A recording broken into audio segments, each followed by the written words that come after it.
Hello, a new shade of blue tuning in. And with me today is... Dead Spider Plays. It's the Wave A6. Alright, we all have our catchphrases. Okay. So, all of us here, we love Pokemon, right? Ooh, I do. love Pokemon. I want to mention that I have no idea what we're about to talk about. So hearing that you say we're talking about Pokemon, I can do this. I like Pokemon. I can too, yeah. Okay. Well, as much as we love Pokemon, we're always looking for, a better Pokemon, right? Totally. Yeah. Okay, well, I used to scratch that itch with the Pokemon manga, Pokemon Adventure series, but I don't even know if they're still making those these days. And honestly, they kind of fell off for me around Diamond and Pearl, I believe. So I turned to literature to sort of scratch that itch. So, today I want to talk about Summoner's Shadow by D.B. King. Like I said, I was looking for when it comes to, monster training stories, what appeals to me about Pokemon is the bond between the trainer and the monster. And I feel like a lot of other Pokemon likes kind of neglect that aspect of the genre. It don't really it doesn't make you feel like this monster is the main guy's ride or die, that kind of thing. It doesn't endear you to them. I mean, the show does though. Well, Pokemon does a great job of that. I mean, things that are trying to rip off Pokemon kind of neglect that aspect. Okay, I got you. Yeah, so unfortunately, Summoner's Shadow does not do that. At least not in my opinion. When I take in media, I like to deconstruct it to try to figure out what I like, what I don't like, and why. Well, with this story, I kind of had a hard time nailing down why I don't like it. So Why did you like it? Well, I guess you don't know, but let me know. I think I've nailed it down, but let's get into the narrative. Okay. Okay, so our story takes place in a world that's under constant warfare. And the greatest soldiers in these battles are the summoners. They're people gifted with the ability to tame and summon creatures out into the battlefield to help them fight. It also instills them with certain powers and abilities beyond that of a normal man. They're gods among men. And also it's a genetic thing. You either have it or you don't. And our main character, Bran, by the way, I'm probably going to be mixing Bran and Braun up as we go along. I listened to this as an audiobook. For some reason, I can never keep it straight. But yeah, our main guy, Braun, was not born with this ability, to his eternal disappointment. So, he is a soldier.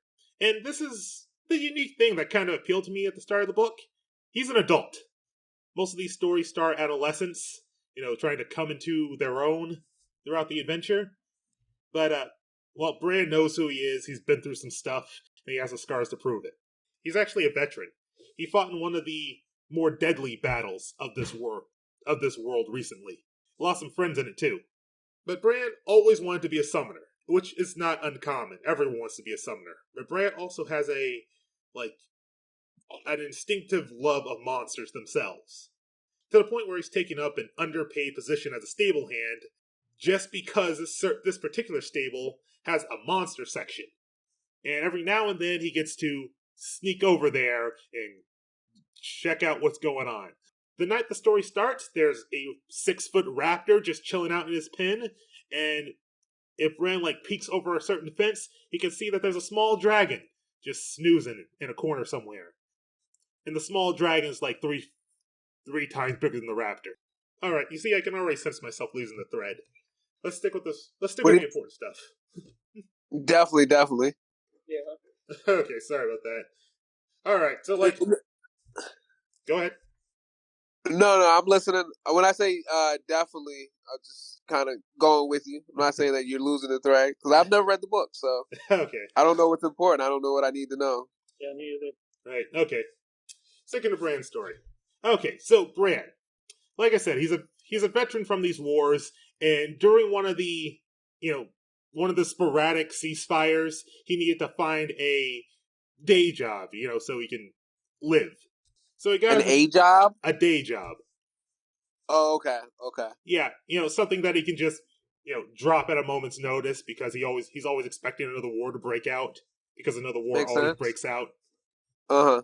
So he's just in the stables one night. His boss is making him work overtime despite being the anniversary of this big battle that he was in. And he's just thinking about his life. The monster vet that works at the stables has taken interest in him, and she thinks she can take him on as an apprentice, and he thinks that might be the next best thing to being a summoner. And he's thinking about, maybe I can be a monster medic and help the summoners out in the field, but he still can't help but think, if he had been a summoner that day, maybe his friends would still be alive. He has a bit of company in the stables this night as he's sweeping it out. There's this little cloud of darkness that's just like floating across the floor. Bran has no idea what it is. He has no idea what it is? Right. It's been there for like the last couple of days, but his scanner, his Pokedex, if you will, just doesn't know what this thing is. Interesting. Yeah, and he talked to the monster vet about it. She doesn't know what it is. It might be an unregistered, unidentified monster, so the protocol is to report it right away. But Bran's afraid of what might happen to it if he does that, so basically, as a favor to him, she's not going to mention it to anybody. But that also kind of puts her in danger of losing her license if anyone finds out beforehand. So Bran needs to figure out what to do about what he's calling shade very soon. And it's at this time that the stable roof crashes in. Alright, so a giant griffin is now thrashing around inside the stables. And on his back is an old man holding on for dear life. The griffin bucks the old man off, and the old man manages to get to his feet quickly and shoots golden chains out of his hands. Apparently, this is how summoners tame wild monsters. But the griffin easily breaks free.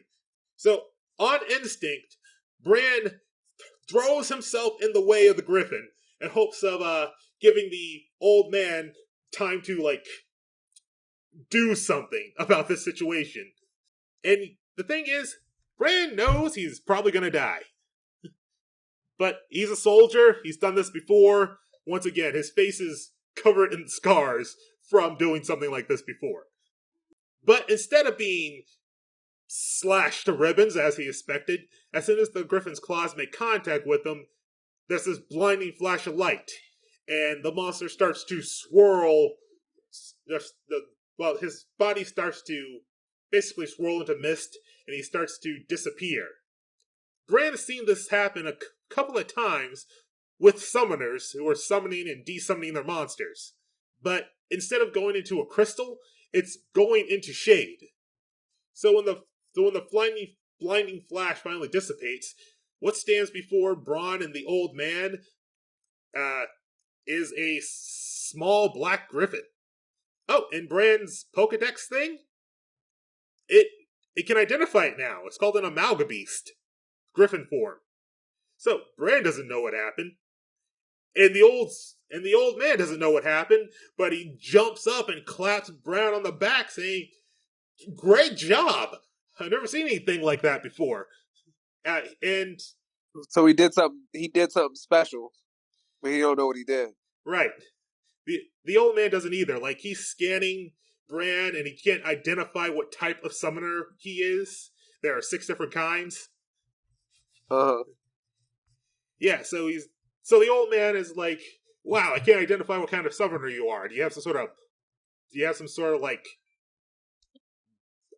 some blocking item that stops me from reading it, or do you require a manual scan everyone's different, it happens sometimes. You know what? Let me buy you a drink. An appreciation for saving my life." So the old man keeps talking about Bran being a summoner, and Bran tries to, explain that that's not the case, but the old man's not listening, and Bran's kind of thinking, maybe I am a summoner. Hey, I tried before, and it didn't work, but clearly something happened, because Bran really wants to be a summoner. To the point, when he was younger, he actually walked into a monster realm. Basically, these portals pop up that lead to alternate dimensions where the monster lives. He wandered in one time just in hopes of like finding a monster that he could tame so he could become a summoner. He doesn't know what happened when he went in there. He just remembers waking up in the hospital. Makes sense. Yeah, that event makes up most of the scars on his body. Hmm. Yeah, but yeah, after that he was sort of ready to put it behind him, but hey, now this is coming up. Again, something happened. So after leaving the Amalgam Beast in the stables, Bran knew it was kind of pointless locking them in the stables when the creature had wings and there was a big hole in the roof, but it didn't seem eager to go anywhere. Alright, so they walk into the tavern, and the old man scares off Bran's boss. But because turns out the old man is actually the Grand Archmage of the Kestrys Academy. I probably mispronounced that. But basically, he's the headmaster of Monster Training College. Summoner Training College, I guess you should say. The boss is? Or The old man. oh, okay, the old guy. Okay. Yeah, the reason Bran was working late that night is because his boss wanted to make sure things were extra spick and span for this, Right. For this very important guest. Yeah, so Bran tried to explain that he wasn't a summoner once again, but the Archmage was just like, no, Pish Boss, that's obviously you're a summoner. And he notices Bran's, outdated Pokedex.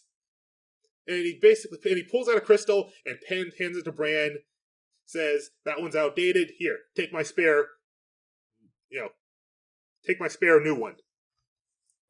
So, this crystal sinks into Bran's hand and disappears. But now suddenly text is flashing in front of Bran's face. And it's going through all the different summoner classes. The 6 classes being, let's see, Mage, Lancer, Protector, Beastmaster, Ranger, and I'll get back to you with that last one. Is it a hard word? No, it's not. Let's see. Oh. Mage, Protector, Lancer, Hunter. There's a Hunter. What? I keep getting the Hunters. I keep rolling the Hunters in with the Rangers. Oh, okay.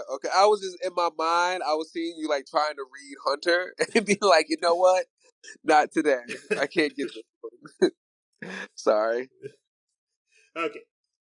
Yeah, but yes, his new system, I guess, cycles through all the identifications, and the system comes up negative for each one. So Bran just sighs, and he finally has to admit to himself and this old man that he's not a summoner, and he's never going to be. But is he?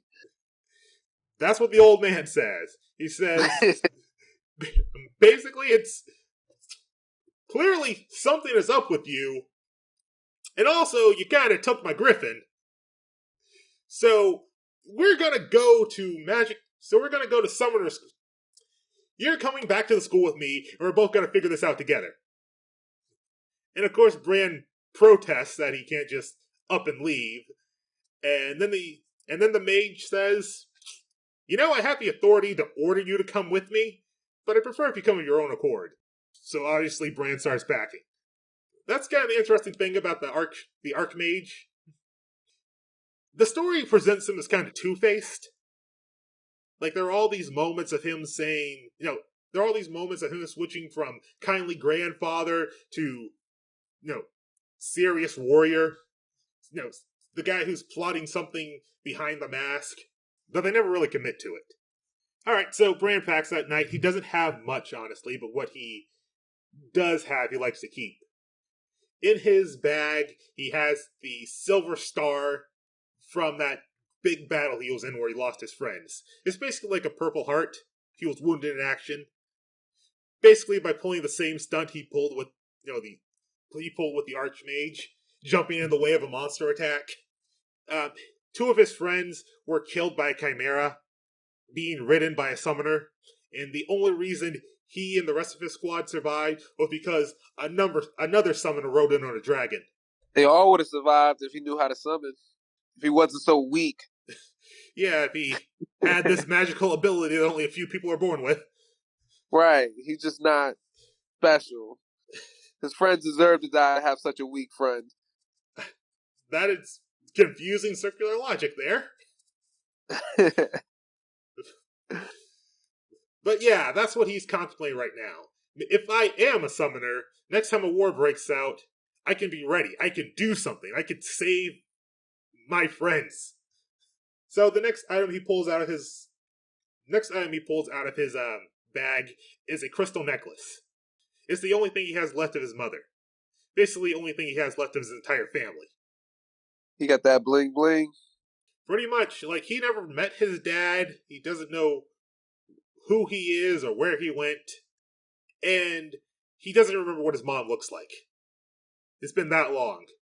And that pretty much concludes the inventory check for Bran. That's all he has. So yeah, really easy for him to pack. But My son wasn't born with magic powers. I would have left him too. there's a period where you gotta wait for them to awaken. Like, apparently the way summoners work is that, well, you're just normal for a while, and then you have this dream, and then suddenly you're a summoner. and then when you wake up, you were a summoner, apparently. Okay. Yeah, apparently the dream takes you to a monster realm, or at least astral projects you to one, and sometimes if you're unlucky, you go to one of the bad ones, and you just don't wake up the next day. At least that's what I assume happens. They don't really get into what happens if you go to a bad one. Interesting. So if you had to take the chance, are you taking it? Go to a monster realm? To do the monster realm, are you taking the chance to become a summoner? Well, Bran pretty much proved that trying to become a summoner that way does not work. You can't just walk into one. You need to have the dream. No, I'm saying, because you said if they have the dream and they don't wake up. Oh, they don't have a choice. It just happens. No, what I'm saying is, if you had the choice to go to sleep tonight and have the dream, but there's that chance you don't wake up. There's a chance you get the superpowers. There's a chance you don't wake up. I would. Are you gonna take that leap? Honestly, probably. It seems like the odds of getting a bad one is slim. Oh, okay. I'm taking the leap. Yeah, but give me at a 75% chance. I'm taking the leap. Anything less than that, I might 60% is the if it was 60%, I still take the leap. I think. What about you, Jason? How good do the odds have to be to get superpowers for you? It'd have to be a 50-50 for me. 50-50, really? That's it? 50-50? For maybe 75-25. Yeah, I was like, 50-50 is just like... Yeah, that's a real gamble. Flipping a coin. Russian roulette. 60 is like, 75 is like, all right. It's if I'm unlucky, I ain't meant to be lucky. Yeah. I'm with you. All right, let's sorry. No worries. All right, so Bran's kind of too, hyped up to sleep, but he lays down anyway. But he's too hyped up to sleep, so he decides, hey, if I am a summoner, I should be able to just summon my monster, right? And the Amalgam Beast is supposedly my monster. So he thinks about Shade, but nothing happens. The darkness cloud. So he thinks about the Amalgam Beast as a whole, but nothing happens. So he's about ready to give up and go to bed, but there seems to be a ruckus going on downstairs. He's about to check it out, but he figures, hey, there's some off-duty guards down there. They'll handle what's ever going on. But then whatever it is starts making its way up the stairs and then starts banging on his door. So he goes into defensive mode, pulls a dagger out from under his pillow, because what soldier sleeps without a dagger under his pillow, apparently? Right. Makes sense. And then the door just burst off its hinges. And the Amalgam Beast just struts in, looks at Bran, and tilts his head like, "You called?" So Bran is actually pretty excited. It didn't work the way he thought it would, but it worked technically. And, well, now his boss is going to have to fix the hole in his stable roof and this door. So win-win all around. Bran did not like his boss. Alright. So, the Amalgam Beast apparently picks a corner in Bran's room, and Bran just sort of like wedges the door into the frame somehow, and he gets some sleep. And the next morning he's woken up by some sort of phoenix just tapping on his window. It's not hard to figure out who that came from. So Bran goes to meet the mage out in the I'm not really sure where they meet at, but there's a huge airship just floating off the ground there. Yeah, so everyone's just gawking at this thing because it's not really a normal sight. Oh, and the Archmage basically says, Well, welcome aboard. This is my ward, Laura. She's gonna get you situated. We need to get out of here right now." And of course, Bran is like, and the ward is like, "Hey, what's the hurry? Why are we in such a rush? You woke me up at like 3 a.m." And the Archmage says, "My acquisition of the Griffin didn't go according to plan, so we really need to go right now." So that's when it occurs to Bran, now that Griffin was probably stolen. The Griffin that the Archmage had? Yeah, that's why he couldn't control it. It wasn't his. Interesting. So Bran is, taken aback by this and is starting to really reconsider his choices.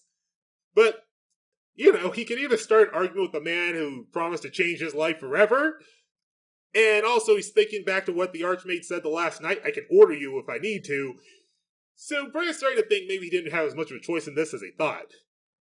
But regardless, he suppressed those, not really sure, those negative feelings, and got on the ship, and reveled in seeing his hometown from the sky for the first time. Laura takes him down to his new cabin, and the Archmage actually gives him gives him a bandolier, which is what all the summoners keep their crystals in order to, summon their monsters. So Bran tries to a bandolier. Yeah, bandolier. What is that? Let's see. It's kind of like what soldiers used to hold their bullets in. It goes around the, it's like a strap over your shoulders. I know what that is. I was playing a video game yesterday, and I got like a bandolier thing. Yeah. So, interesting. Yeah, so except Summoner's Bandolier has 4 slots for 4 crystals. And Bran, being a new summoner, has 1 crystal. And unfortunately, he can't make his monster go into it. Ooh, very Pokemon, Ash Ketchum, Pikachu. Yeah. Live. And not quite. Not quite. You see, once he's down at his new quarters, he takes a second to look at his new crystal, and he realizes it's perfectly clear. He's never seen a summoner's crystal look like this before. And he didn't realize that this is what a crystal looks like before there's a monster inhabiting it. Oh. Yeah, so he starts thinking it looks very familiar, and then he pulls out the necklace from his mom. And they look alike. So he starts thinking about Shade and the Griffin as 2 separate entities, and in a flash, the Amalgam Beast disappears, and suddenly both of his crystals are glowing with the magical inhabitants. So, as if on cue, Laura comes to collect Bran again to bring him on deck to meet the mage. And the mage is shocked to see that he has 2 crystals now. Because that's not normally how it works. He's been a summoner for all of, 12 hours? How do you get your second crystal? So Bran explains that it was kind of passed down from his father, and also explains that he never knew who his father was, so he can't say for certain there's, summoner blood in his, lineage or not. And the Archmage just finds this fascinating. Like, he is very excited about Bran. It's not often that at his advanced age that he gets to, like, see anything new. So they're going to work out what Bran can really do. But he realizes it's going to be kind of tricky without identifying what type of summoner he is at first. And that's when the UI pops up in the Bran's field of vision again. And this time, instead of, like, going through everything he isn't, it just says select a specification. A classification. So he gets to pick who he wants to be. Yeah. Nice. So yeah, the mage is like, fascinating. Pick one. Let's see what happens. All right. So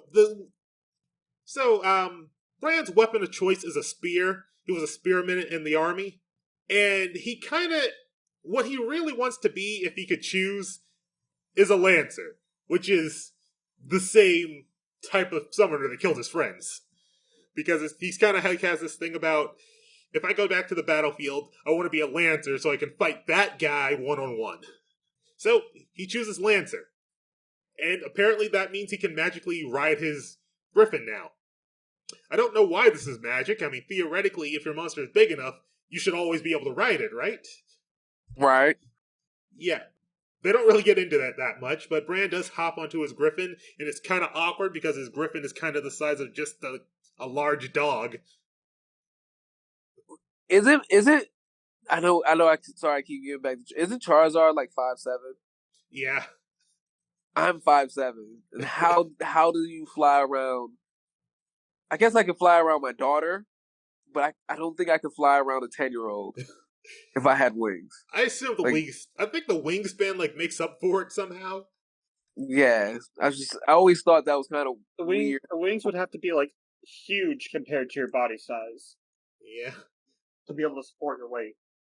Right. And then like the muscle power to like get off the ground with an adult sometimes. To be fair, I think fly is actually a superpower of theirs, one of their moves. So that might defy the laws of physics. You know what? You just fixed it for me. Yeah. I definitely understand now. Which makes sense why they can't do it like early in the game. I got it. Mm-hmm. All right. I'm sorry. Continue. I'm sorry to all right. Go to. No worries. That's the kind of interruptions I like. So Bran hops onto his Amalga Beast, and also Bran cannot summon his monsters individually yet. So every time his monsters come out, they immediately fuse back together into the Amalga Beast. Interesting. Yeah, so he hops onto him, and the beast just starts trotting down the deck. Oh, also they're in like the back half of the deck that's sort of like secluded off from the rest of the crew, because it turns out the mage doesn't want anyone else knowing what Bran can do just yet, not even his ward. But yeah, so the Amalga Beast trots to the edge of the deck and throws itself off of it.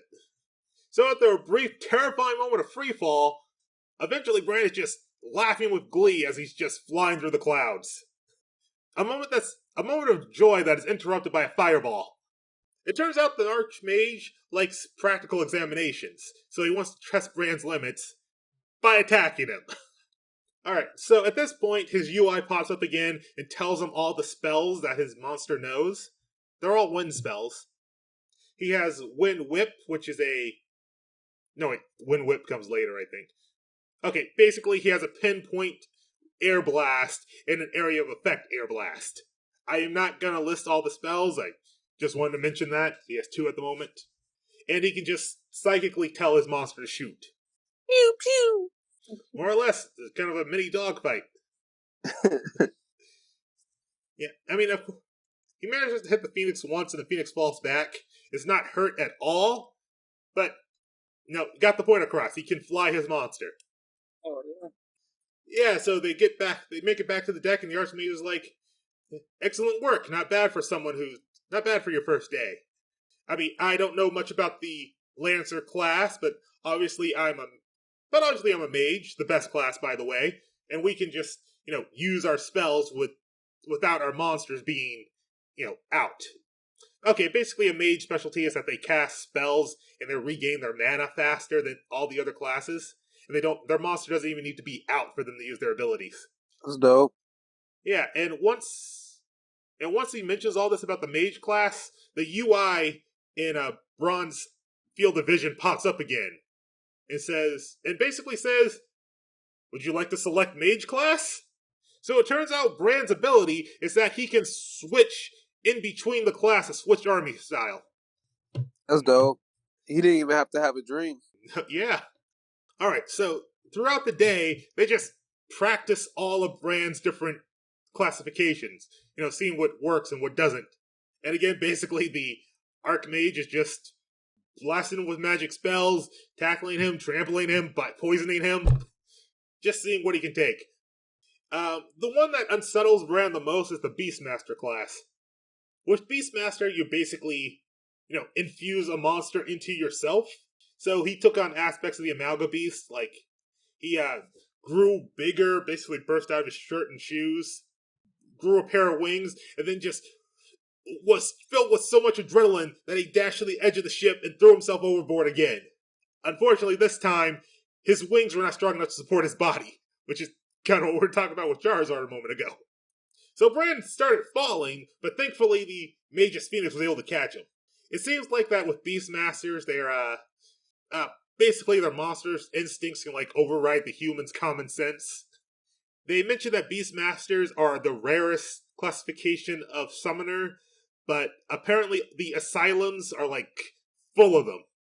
So yeah, Brand's gonna need to be careful with that one. Okay, but as the day's wrapping up, suddenly someone spots a ship that's gaining on them.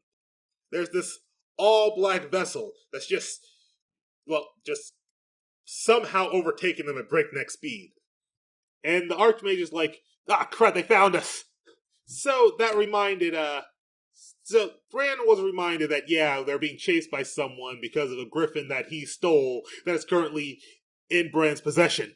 So he decided enough is enough and decided to push the issue. Hey, I have a right to know who's coming after us. So the mage finally breaks down and just says, it's the Dreadmorth Institute, which is one of the two other rival monster training schools. Yeah, and Brand is taken aback by this and is almost downright appalled because it was a Dreadmore summoner who killed his friends. But so he should be. He got the power now. All that power he was talking about. What he scared for? Okay. He can summon. Yes, he's a summoner, but he's a level 0 summoner. But he's a warrior too. That is true. Most summoners don't have that distinction.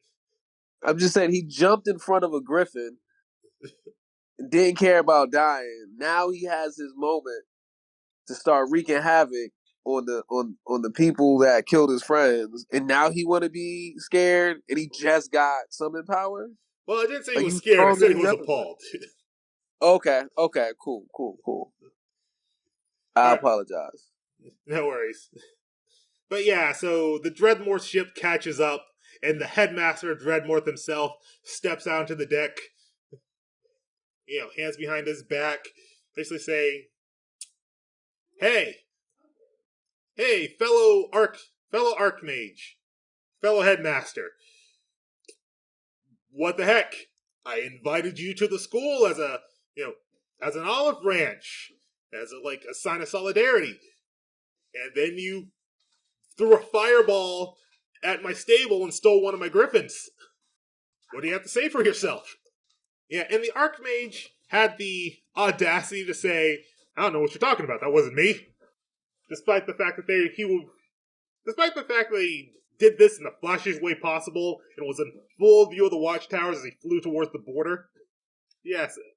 So obviously, I'm just gonna call him Dreadmore, just make it easy. So obviously Dreadmore doesn't buy this. And he said, well, it's a shame it had to go this way. And he just blasts him with a lightning bolt. But the Archmage just tanks the lightning bolt. The mage just takes the lightning bolt and kind of absorbs into himself and is just refreshing. And then he chucks a fireball at him, knocking him overboard. So Dreadmore is falling, and the Archmage just runs to the side of the deck and just throws himself off of it. He doesn't even have wings. But instead of falling, him and Dreadmore just come shooting back up and have a straight up Dragon Ball Z fight above the airship. In the meantime, 2 other summoners, students from the Dreadmore Academy, hop onto the deck and are just like, well, our boss is fighting, I guess we're gonna fight too. So one of them's a Lancer, and the other one's a Ranger. Yeah. So Bran is like, it's just Bran and Laura on the deck of the ship. So Bran is like, I'll take the Lancer, you take the Ranger. Even though he knows that he probably shouldn't be giving orders since, he just got here. But, in times of battle, you need to be decisive. Right? I mean, he ain't no rookie. True. Well, he kind of is a rookie because, again, he's level 0, and the guy he's fighting is a level 10. Yeah, but he's a war. I mean, when you used to war, you ready to battle in any situation. Very true. Alright, so Bran goes on the offensive. This guy has nothing but Air Beast, which kind of makes sense. He's a Lancer, he wants to fly. So Bran does his best, but doesn't really get anywhere. He's kind of easily tossed aside. His monster is also killed in the battle. Oh, wow. But thankfully, yeah, the Amalgam Beast is destroyed.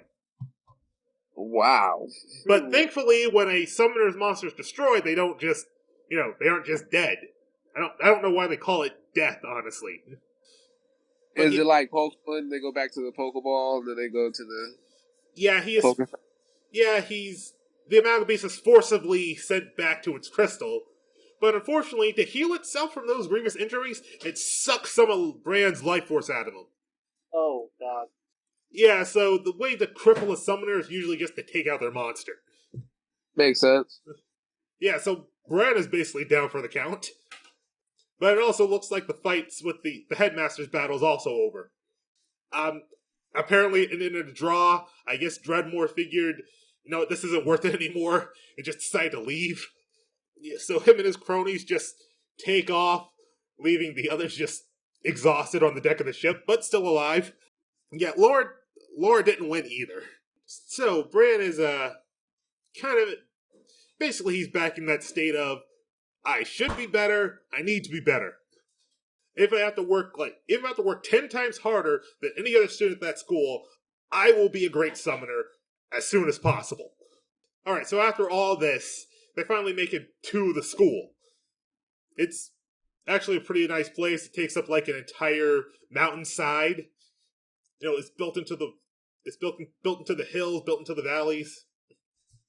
There's a stadium or a coliseum right in the middle for monster battles. There are monsters everywhere, some wild, some tame. And basically, after it took a full day to get there, Bran's just happy to get to a room and rest for a while. He's surprised to see that his room is actually larger than his room back at the stables. And he's Laura's not as impressed. Like, she's kind of his designated guide. And obviously Laura's from a more affluent background than Bran. Alright, so basically what's going on here is that Bran is given a scholarship to attend this school. Honestly, I question the scholarship thing because being a summoner is so rare. If not rare, it's it's a pretty selective thing. So why is there also a paywall to learn how to use your abilities? But then again, apparently this school is so... What's the term? So, alright, basically, this school gets 3,000 students every year. It only Exclusive? Exclusive, yeah. Well, not exclusive, okay, they get 3,000 students every year, but every year only about 1,000 of them graduate. Because all the other ones usually get expelled. Okay. Maybe selective. Selective, that's my... Well, again, it's not so... I mean, how can you be selective after you already got them in there and just weeded them out? Because that's what you're doing. You get them in there, you get your 3,000 out of the entire world, and then you put them through the fire, you select the remaining ones are selected. Yeah. I mean, the other ones are aren't allowed to go to this school, but there are like lesser schools they can go to get their training in. Because, they're still summoners. That's not going away. You gotta learn how to use what they know somehow. The headmaster originally thought that Bran was like just a self-taught summoner. Just one of those guys who just roam around, picking up what they know as they go along. It used to be quite common. Apparently, it's gone out of fashion in the recent centuries. But yeah, so Bran's at the school. He has a scholarship. He's Laura gives him a tour first stop the library, which he's not too thrilled about. Like, he was hoping that he would hit the ground and start training right away. But apparently, training for a summoner also includes a lot of reading. And Bran's not much of a reader. But the library also has this, like, big, ornate, locked door just embedded in one of the walls in the library. So, of course, Bran asks, hey, what's in there? And apparently, that's the forbidden book section. Again, a la Harry Potter. I always wonder, what's the point of forbidden book section? Why is it so visible? You're just tempting people. Yeah, at that point, you just want them to go in there. Yeah, admittedly, they at least have the courtesy to lock the door on this one, but still. And apparently that didn't help. So, there's I hesitate to call it a B-plot, but like a background. Okay, so apparently, like the previous year, a student managed to break into the forbidden section of the library, and they took a book. And when they did, the entirety of the third year class disappeared, except for one guy. It's a dangerous school. Yeah. Yeah, when you say it like that, it does actually have a higher death rate than Hogwarts, doesn't it? My kids ain't going there. I'm not going there. If someone else can kill everyone in the school, like, I ain't even do nothing wrong. Some random guy read a book, took a book, and now everybody's dead. Yeah, I'm good. To be fair, that school need to be shut down. To be fair, they don't know if they're dead. They're just gone. Like, there's no blood or anything. I mean, the headmaster is pretty sure they're dead, but there's no confirmation. Enjoy life just learning by myself versus joining a group where, sometimes people just disappear. To be fair, that's an anomaly. That usually doesn't happen. That lock normally works. But yeah, so that's a mystery that may be resolved in later books, I suppose. But yeah, for now, Branch just kind of left to explore. He goes to the food. Yeah, he goes to get some food. He goes to the catacombs, and that's where he meets up with the Archmage again. And apparently, he wants to take him into a monster realm so they can get some more books. Because down in the archives is also where all the secret permanent monster portals are. The portals that just appear in the world are, well, they basically come and go. Or, a summoner will be sent to close it so monsters just don't flood out into a city. Because apparently that happened before, too. Like, recently. So down in the archives there are all these different monster realms. And Bran is just walking along, and then suddenly he's walking towards a monster portal. And the Archmage needs to reach out and pull him back. Bran doesn't know what happened. His feet just started going in that direction, and he wasn't aware of it. And he realizes that happened to him before. That's what happened the last time he entered a monster realm. Apparently these portals kind of like call out to summoners. They want you to go in. So Bran is being extra careful now. And the Archmage finally reaches the portal he wants to go into. So they step through, and instead of a forest or something full of monsters, it's actually a very comfortable looking den. Just like a living room. There's a couch, there's a crafting table, there's a fire that's always burning forever, and also a lot of books. And this is basically what the Archmage has been looking for. Like, this is his personal study. And he thinks he's found a book on whatever Bran is, but he doesn't know just yet. So while he looks around, he decides to just let Bran step outside because they actually are in a monster world. Outside the castle, there is a forest. and this forest just happens to be full of giant spiders. So he gives Bran a bow and arrow and says, okay, go shoot some spiders. Giving me Harry Potter vibes again. Yeah, definitely Harry Potter vibes. Okay. Alright, so Bran steps out and he's like, okay, do not help me with this. I need all the experience points I can get, and if you help me, then the experience points will divide between the two of us somehow. And I'm not kidding about the experience points things. They legitimately have experience points they use to level up. Oh, okay. It's just D&D at this point. It's not D&D, it's a video game. It's a... What the... What? I missed the video game part. I think I missed Yeah. that. Okay, this is the part that is kind of starting to lose me too. I didn't mention that when you scan a monster, they give you very specific stats. Like that raptor. Okay, level 0. Level 0. Speed 3. Agility 3. Strength 3. Wait, so this went... I thought this was like real world, and then it goes into video game world? Or it's just very video game-esque type of world? Like, it reads how you would play a video game? Yeah, when I was reading this book, I couldn't help but think of it in basically 8-bit graphics. It's essentially a JRPG. Okay. Yeah, D.B. King dabbles in a genre called game lit. Basically, it just drops you into a world with that runs on video game mechanics. Okay. Okay. You lost me. It was like, this is a video game. I was like, wait, what just happened? I thought I missed something, but I got you though. Yeah, these are pure reactions of me because I've never heard of this. So just me trying. I've been dabbling in the genre a lot recently, actually. Yeah, it's pretty fascinating in some cases, but I prefer the ones where people are just born into a world that just runs on these mechanics as opposed to, like, someone being isekai'd into it. Which is the other story I read. But yeah, so the problem... Okay, so summoners have been around for thousands of years. The school has been around for thousands of years.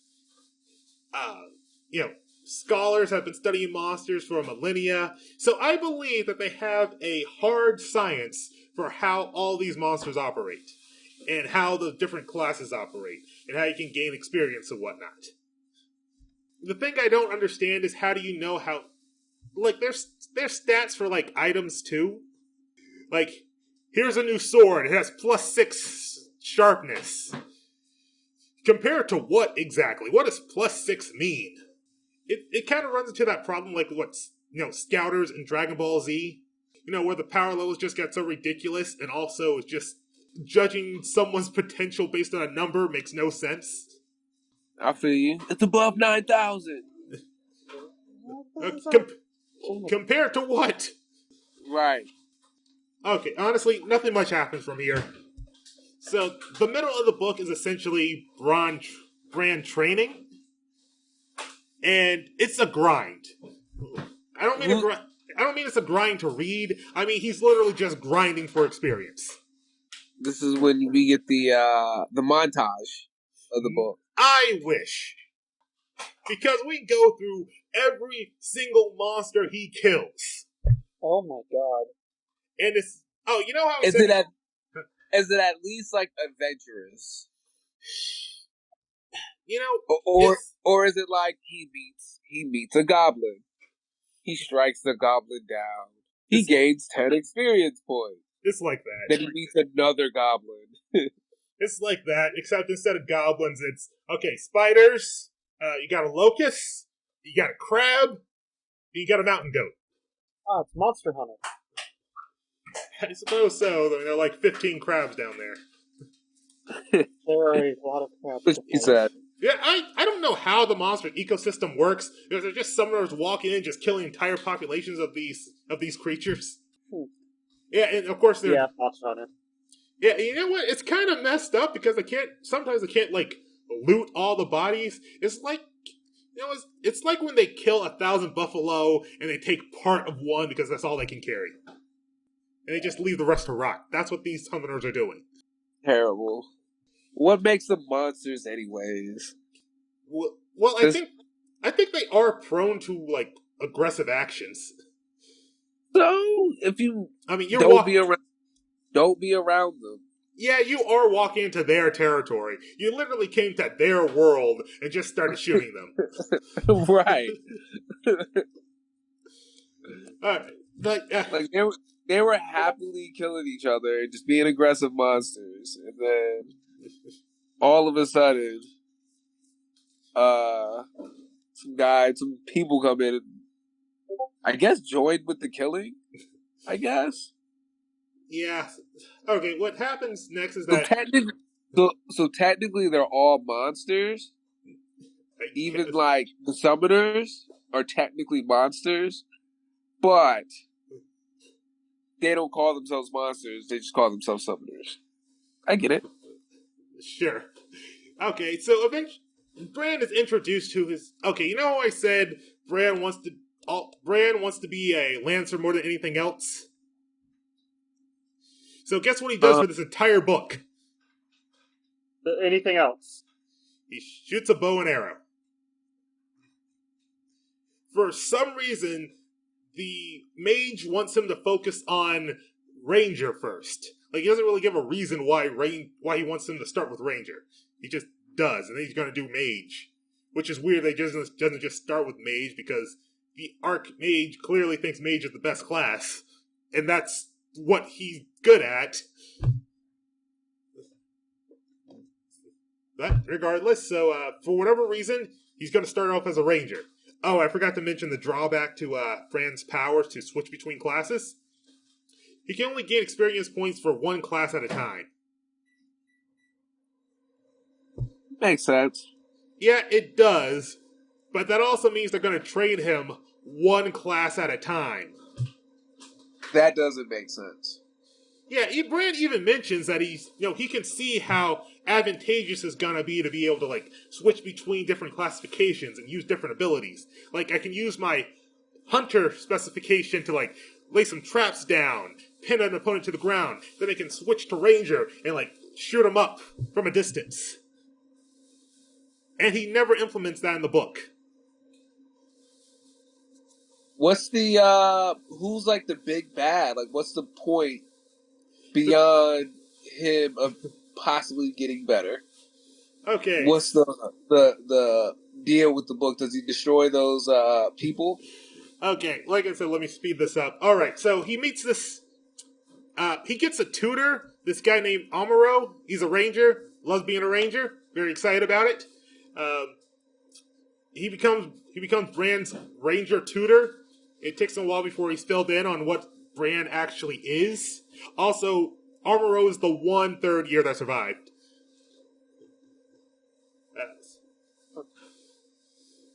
Alright. He's eventually brought into the fold, given the full spectrum of what's going on. Laura joins the team, and the mage sends them out as a unit because they need to like build a rapport with one another. If they're all going to be spending so much time together. So they go on a hunting trip, essentially. More grinding.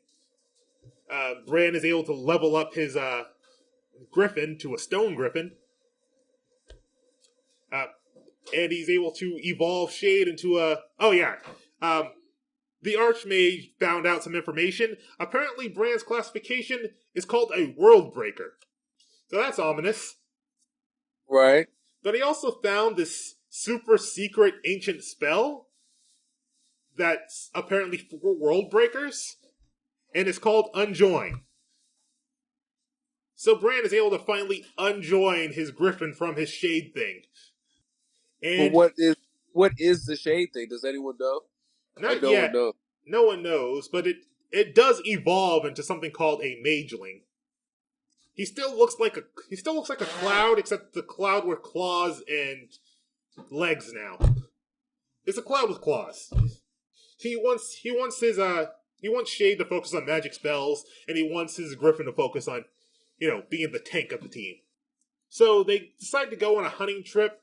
Him and his two new friends, tutors, and then they start hearing some stuff in the when they're camped out for the night. They start hearing stuff in the woods, And it turns out Bran can, hear through his monster's ears and see through their eyes and hear their thoughts, or at least read their emotions, which is apparently not normal for a summoner.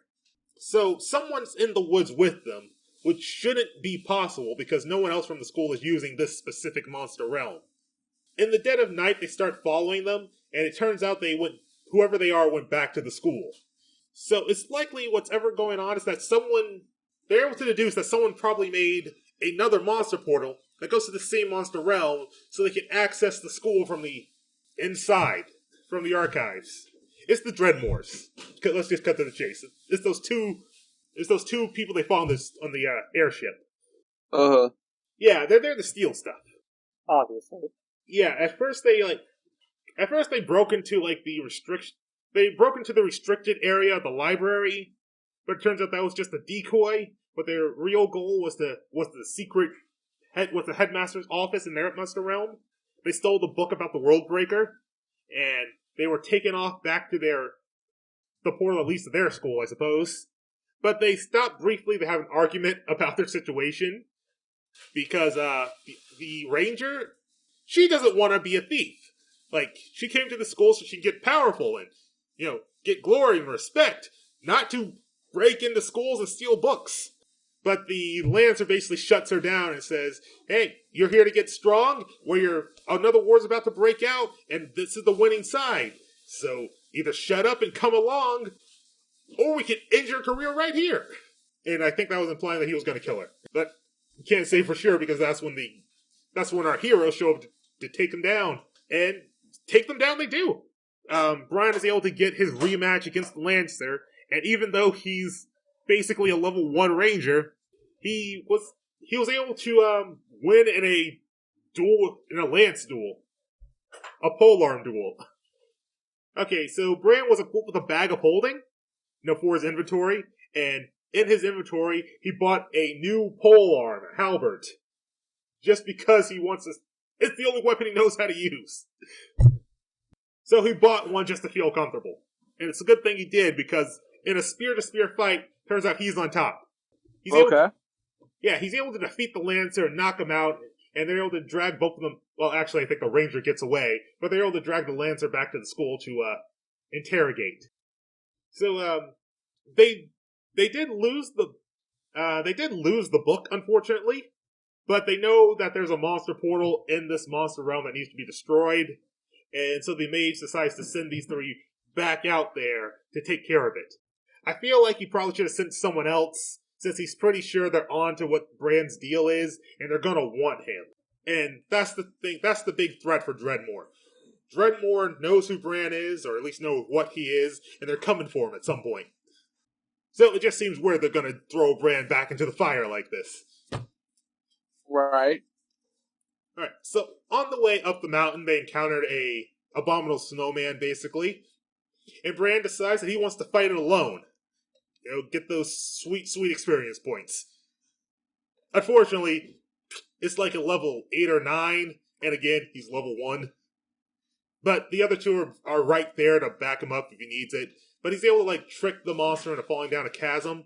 But unfortunately, the monster had one spell as on its way down, and that spell was to create an avalanche. So they're all swept up into this secret cavern underneath the mountain. And it turns out there are 2 more monsters down there with them. 2 monsters that I envision that abominable snowman as the one that's in, was it Rudolph, the red-nosed reindeer? The little animated That's what I kind of see, too. Yeah, that's also what I kind of see. I mean, I think it's partially made out of snow and ice and rock. But basically that, yeah. It's the weird thing is, after he kills the monster, he thinks, wow, that was a tough creature. That thing probably would have been worthy to be on one of our teams. Maybe we can find another one around here. Facts. Gotta catch them all. Yeah, or at least catch some. But I guess the reason they aren't catching more is because basically they can't just go out and buy crystals. Right. Yeah, they need to be, presented with one. Which is what happened to Bran in this cavern. After he gets his experience point, suddenly a new crystal just appears in front of him. So he's ready to get his 3rd monster. And this is when he finally asks, towards the end of the book, how exactly do you catch a monster? So I And guess it's a series of books. I Or the guess Planet is a series. apparently there's 4. Oh, okay. Yeah, I didn't realize this at the time. Apparently, Audible only has 1. Huh. But yeah, so towards the end of the book, they finally explain how to catch a monster. It's basically Pokemon rules, except it sounds even more brutal.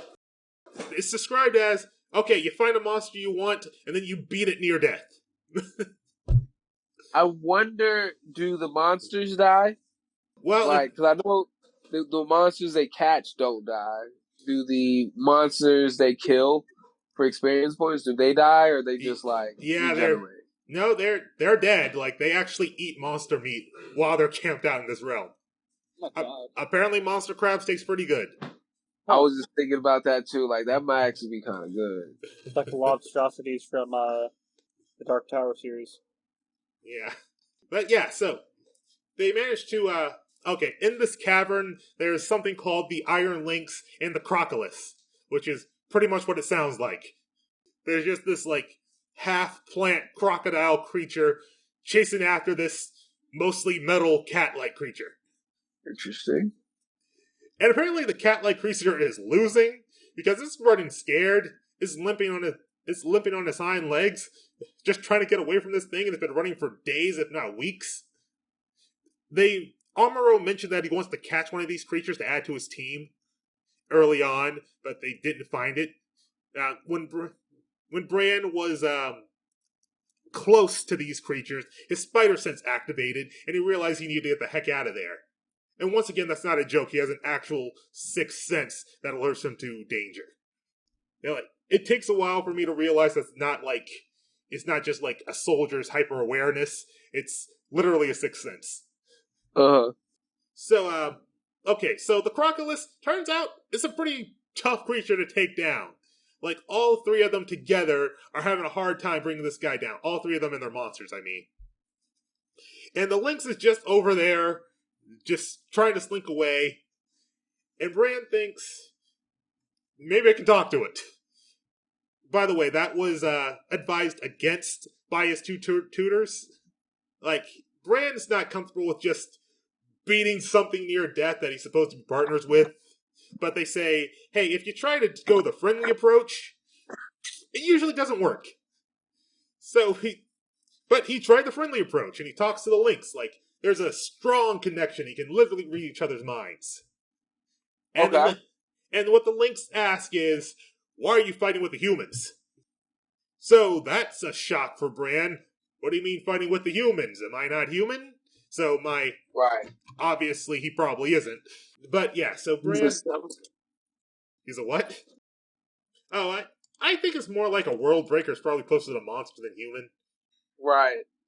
But yeah, so he talks to the Lynx and it says... The Lynx is like, I don't want to fight... Why should I help the humans? They're just going to try to enslave me like they're trying to do the Crocodilus right now. Facts. And Bran's like, we don't enslave our monsters, we make them stronger. By enslaving them. Essentially.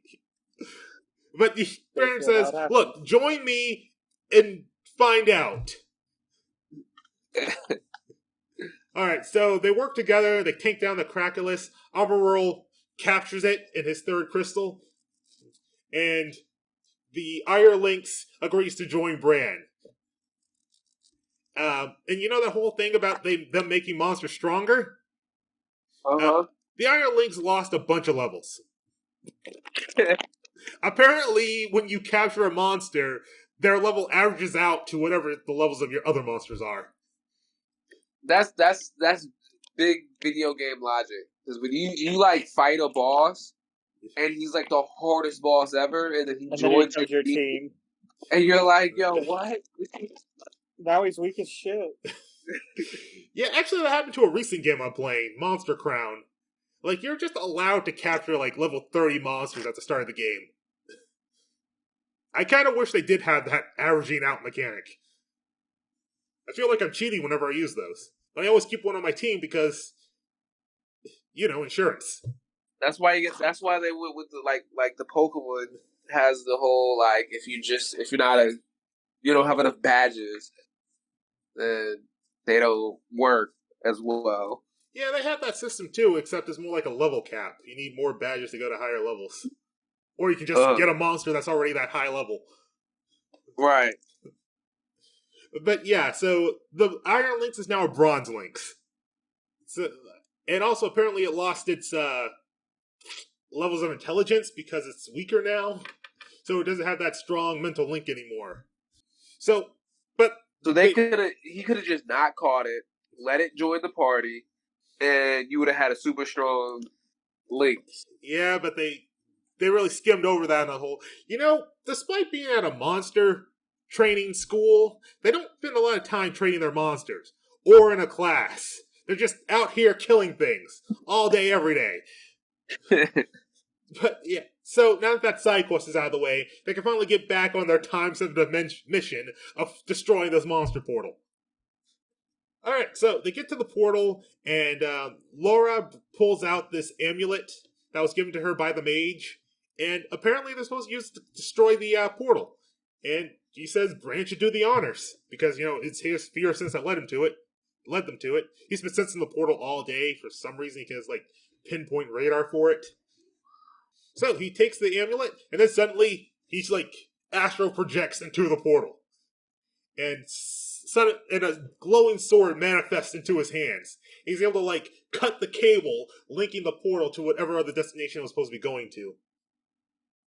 And suddenly he hears his friends and he feels them pulling him out of the portal. So his friends get up and they're like, "What the heck was that?" And Bran's on the ground is that not the way it's supposed to happen? The answer is no, that's not the way it's supposed to happen. So his Amuro says something like, "Bran, what in the world are you?" And of course he says it in a jokey manner, but Bran is like, "I don't know what I am." So after all this, they finally go back to the Archmage. They say, "Mission accomplished. Do you have any more information about me? What am I?" And the Archmage is like, "I have some theories, but I don't want to tell you until I know for sure." And that stinks, but Bran has no choice but to just accept it. And basically, after all this, now we go into a montage. So Bran continues to train as a ranger. He starts crafting more items. He actually really enjoys crafting. He finally gets to the point where he's made... Oh yeah, there's also a shop on campus. Part of the reason you go out and kill monsters and loot their bodies is so you can sell their parts to merchants and whatnot. So you can make money, so you can buy items and armor and whatnot. Video game logic, yeah. This school just feels like a money sink. This whole thing is like an economic trap. Bran even says, in one day of going to the merchants, he's made more money than he's ever seen in his entire life. And he quickly realizes... How old is Bran? I mean, he's been to war and back. He's 25. Okay. And honestly, that kind of bugs me too. It's... Like I said, I like the fact that he's an adult, but they kept saying stuff like, at your advanced age, it might be hard for you to keep up with your peers. Or, you started your training too late and you might be too old for this and stuff like that. 25 is not advanced. To start training, 25 is advanced. Maybe, but all these other guys start at 21. Okay, that's not that bad. But still. Yes, I mean, graduates of the school are 23, sure. But he's not that old. I mean, if he was 30, I think you can pull from that, I might be too old for this kind of thing. Otherwise, it's not a theme. But yeah, so the rest of the book is just him buying a few more items because he's almost ready to switch from the ranger class to start learning the mage class. And by the way, I don't think he went up a single level in the ranger class throughout this book. I think he was level 1. I'm not sure if he ever reached level 2. Hopefully, in the start of instead of level 2, the second book, they just skip, and he's like, all right, now I'm strong now. I'm pretty sure in the next books it's just going to be all right, you finally reach level 2 of ranger, you can finally learn level 1 of mage. Oh and then you start the whole thing over again. Leveling them up each by, one at a time. One level at a time. Yeah, and that's where I think the book kind of loses it. You don't let the character do his special thing.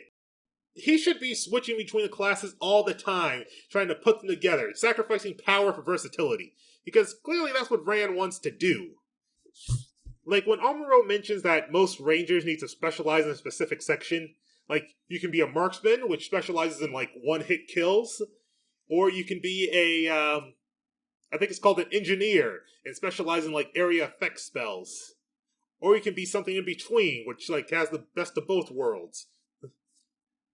A generalist. And Bran wants to go towards the generalist, because, you know, he likes versatility, and also he might have a hard time making decisions, but probably the versatility thing. But he figures, hey, I'm going to be specializing in 6 different classes. I might as well not be a generalist in everything. So he decides to go engineer. But Bran likes versatility, so I feel like he should be, like, going against the advice of the mage and actually be switching from time to time just to keep things fresh and interesting, because all he does during this book is just shoot a bow and arrow over and over again. It's not the most visually stimulating. How long is the book? It's 12 hours. Is that long for a book? I never read a book before. I listened to the book. As an adult, I've never read a book before, I should say. Yeah. The other than the Bible. I read the Bible as an adult. But it's about 6 hours. You'll listen to it at 3 times the speed, which is something new I discovered, and also what I did. Nice. Yeah, that's what I did. That's what I do with most of my longer audiobooks, is I speed it up a little bit. Yeah. Yeah, I already read it once the long way, and surprisingly it wasn't hard to keep up with.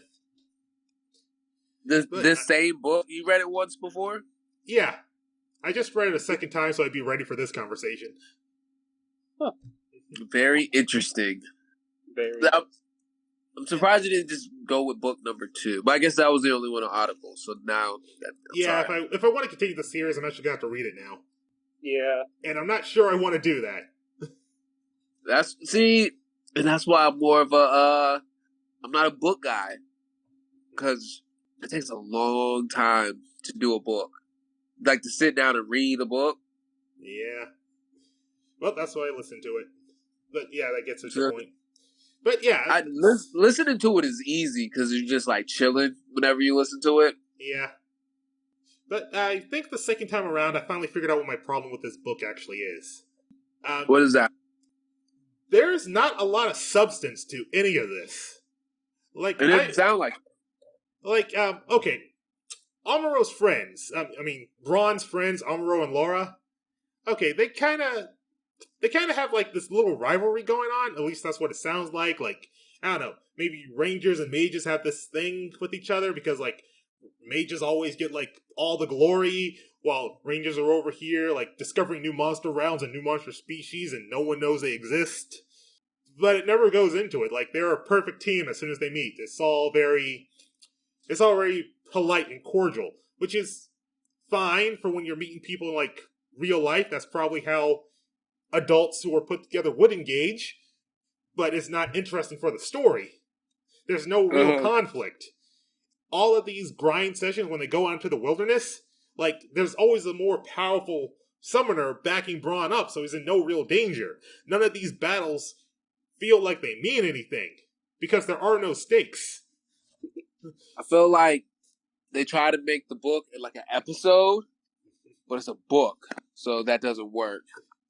Yeah, the only real tension comes at the end when they fight those rival students, but the weird thing is, they defeat the rival students, and the book still keeps going.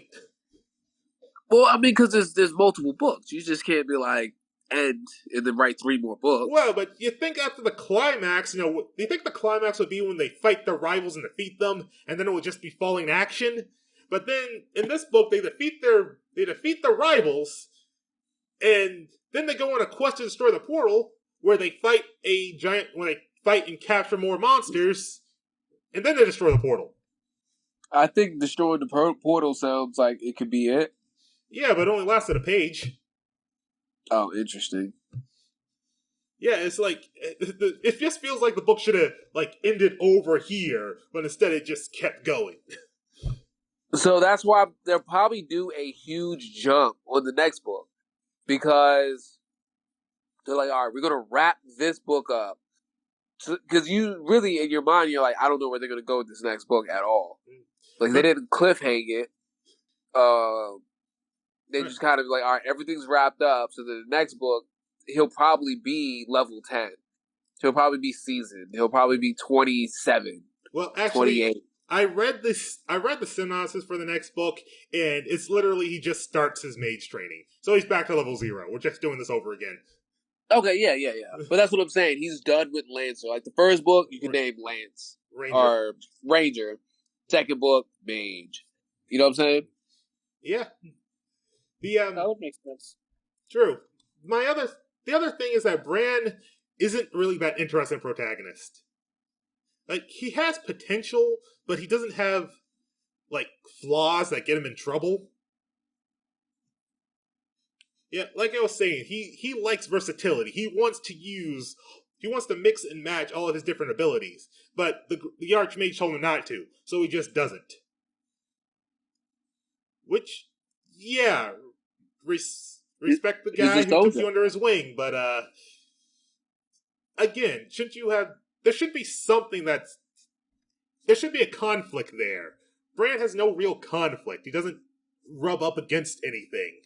I feel like his, like, penchant for, like, throwing himself in front of people in danger should be, like, viewed as more of a flaw. Or maybe his desire to, like, not...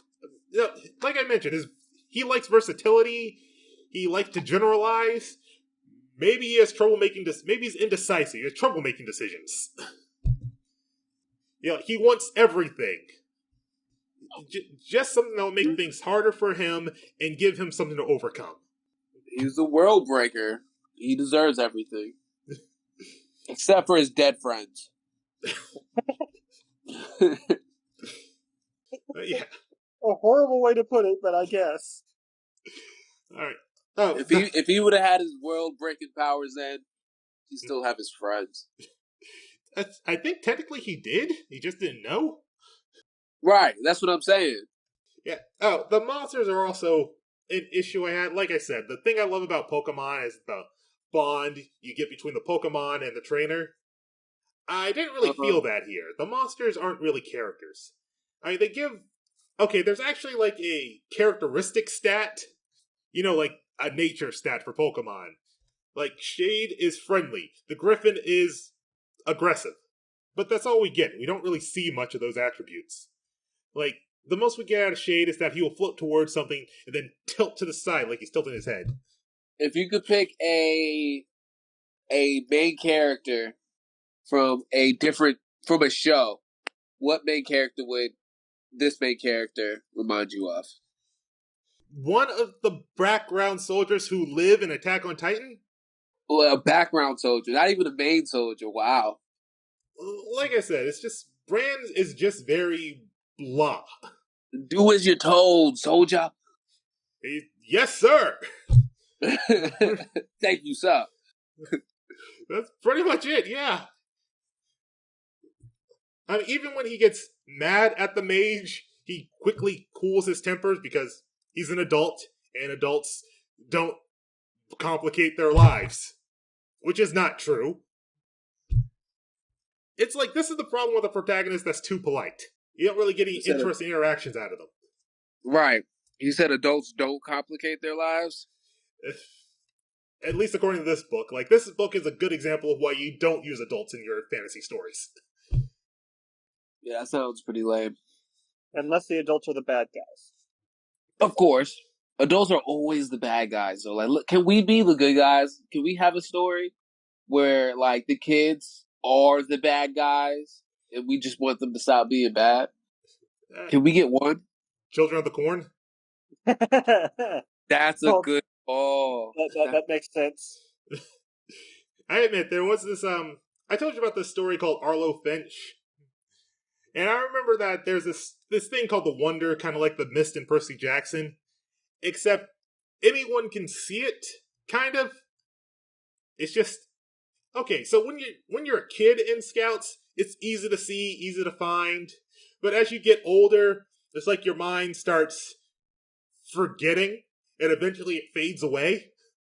And I remember When I read that, I wanted to stop reading because that's just so unfair.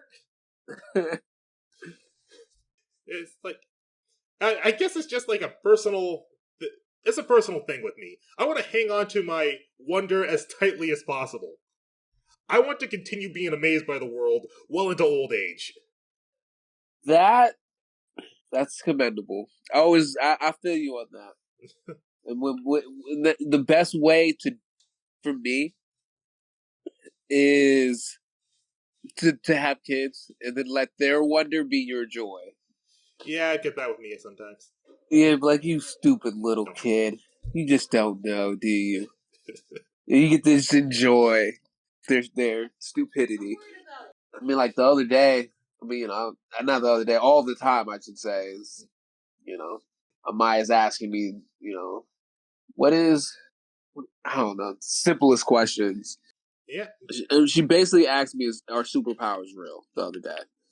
It's just like, dag, I wish I could be there. Yeah, I know what you mean. Honestly, they might And be after some weird stuff. And I told her the truth. I said, of course. I was like, you never read the Bible? Of course they're real. I know people can do extraordinary things without much explanation of why. The toughest part about magic is you forget that it's magic when you know why. Like, what we're doing right now, talking, like, all three of us are talking in completely different areas from a magical device. Like, this is pure magic that we're using right now. But because we kind of know how this exists, we just act like it's not magic. Yeah. I remember reading this other story where this guy was like, he pulled out this device and it was like, okay, I'm going to use this to communicate long distances. I'm going to use this to summon a vehicle. I'm going to use this to pay for my food. And then I realized this is just a phone. Basically. Like, imagine if they really wanted to, they just never told us about phones. And there were just people in the world that were like, they're magicians. They have their magical thing. In our minds, it'd just be magic. You know what I'm saying? Yeah, I do. Yeah, I think the difference between kids and adults is that kids get to get to wait for magic to come to them. As an adult, you gotta make magic. Basically. If you don't, you're not gonna have none. Yeah. I guess that pretty much wraps everything up. I'm not sure if I got out what I said about... Yeah, the monsters don't have a lot of personality, Bran doesn't have a lot of personality, and the story kind of lacks substance. And I guess that pretty much explains why I don't like this book. Makes sense. So, yeah, 2 out of 5. A 2 out of 5. Ooh. The performance was decent. It just basically reminds me of Harry Potter, Pokemon, and Digimon all together. It should. Oh yeah, that's the other thing. Like I said, this is a school setting. So when you have a school setting, you expect there to be students, bullies, teachers, that kind of thing. Bullies, we do. Maybe a sporting event of some kind. Uh-huh. None of that happens. They'd spend no time at the school. That's what I'm saying. You can't discredit a piece of a project if you don't know the whole project. There's many times I'm like, I don't like this episode, and then 5 episodes down the road, that episode I didn't like connects to everything else, and I'm like, oh, this is why we had to do this episode that I hated, because it makes everything else connect. So yeah. I will give the book its possibility. Without knowing the whole picture, we don't know the purpose of the book. The purpose of the book could be to set up the next grand thing.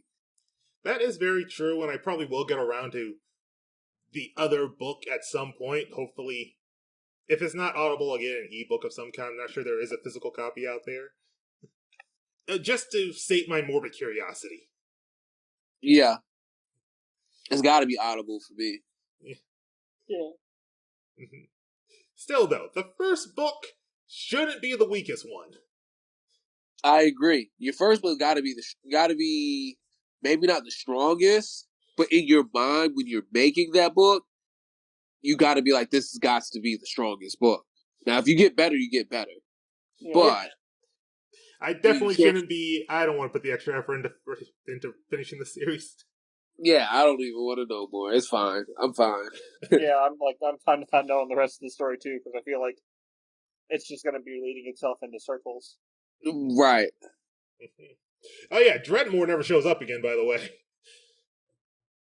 Ever not in this book. Like I said, I didn't read the others.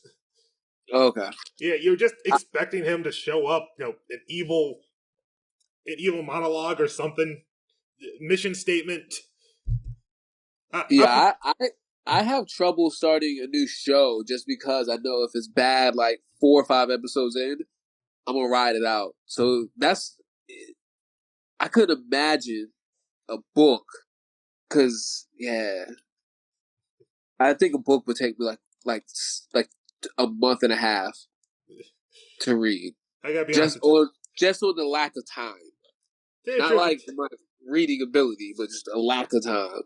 To tell you the truth, it takes me like several months to read a book. Even a book I really enjoy. Usually it's because I take my time with it. I read during my free periods, or just because I take it slow. Sometimes I don't want to finish the book, not because I'm not liking it, because I like it too much. That's where I'm at. I'm on my 4th playthrough of Crisis Core, and I've never finished this game because I love it too much. Yeah, it's a weird anomaly. It's funny you said this is the first game I've ever had that with, where I was like, I don't want to beat this game. I love it.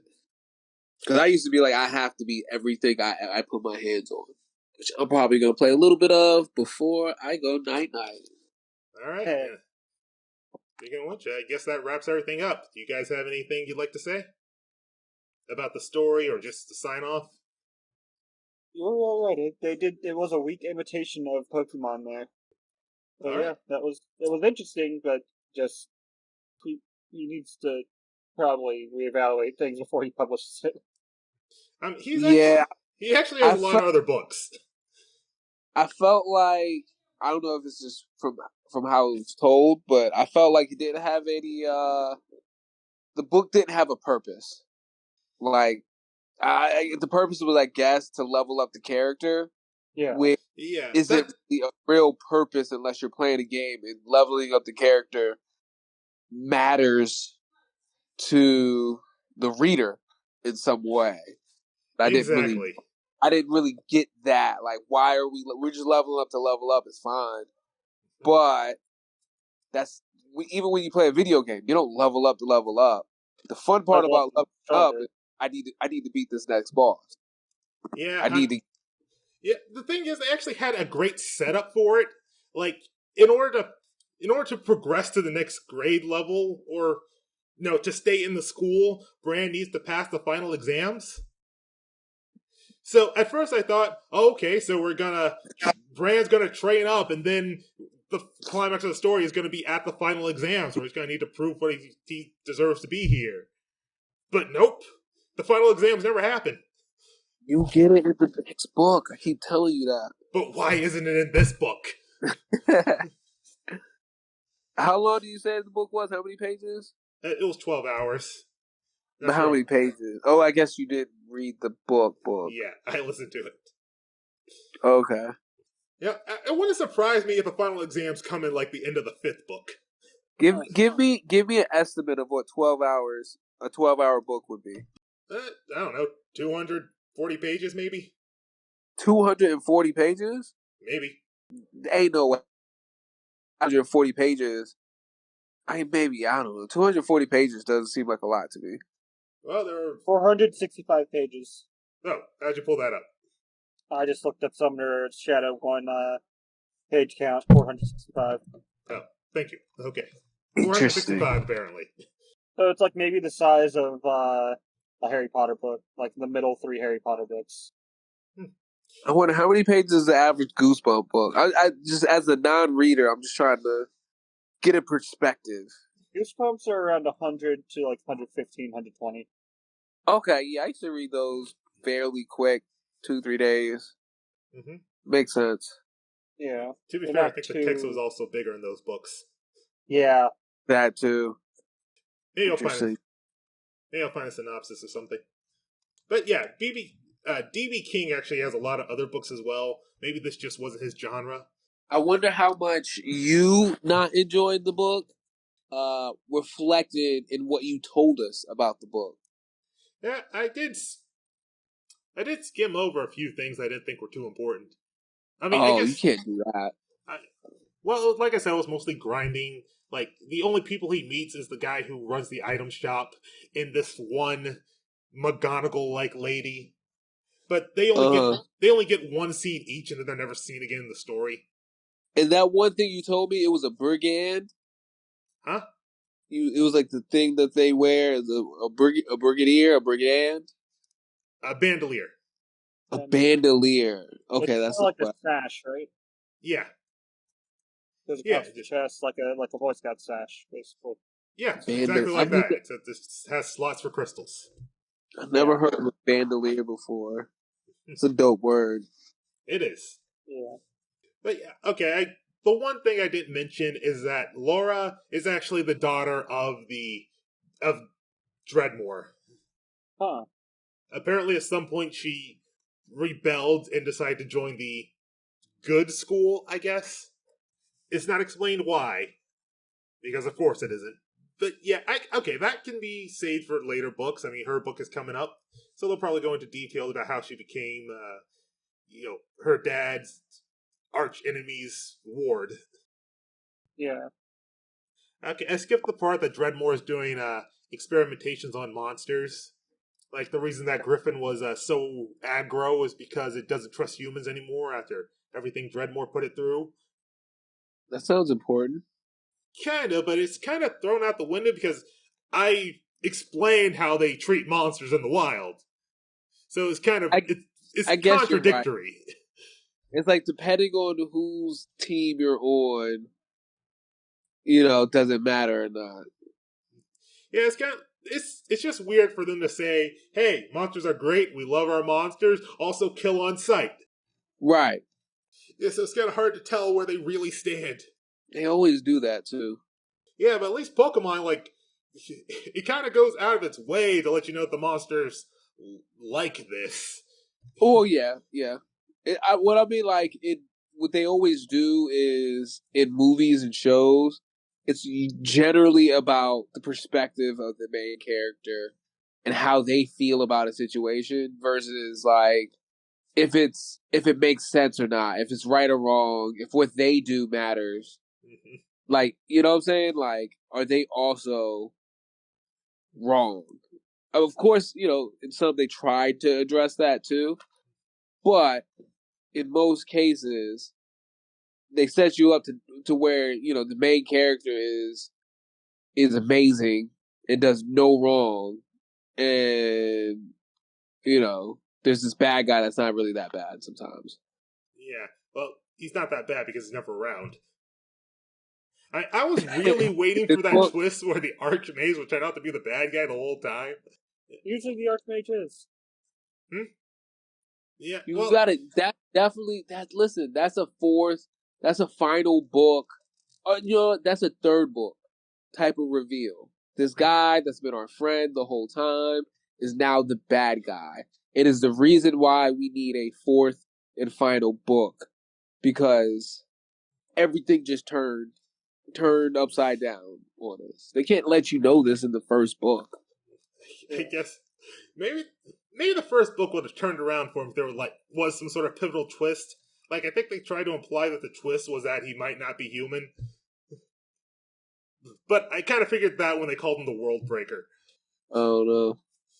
But yeah, I'm about to sign off. I got work in the morning. All right. Well, thanks for joining us. All right. Thanks for having me. I have fun. If you do this again, let's do a good book. Give me a 5. A 5 out of 5? Hello? Or like a book that I might know a little bit more about. So it's less learning and more. I can just tell you how I really feel. All right, I think next time we'll probably do a comic book. Okay. All right. Yeah, it will be a character you know. Depends on the comic. Okay, and with that, A New Shade of Blue, tuning out. Better place, tuning out. All right, Nueve 6. I'm out.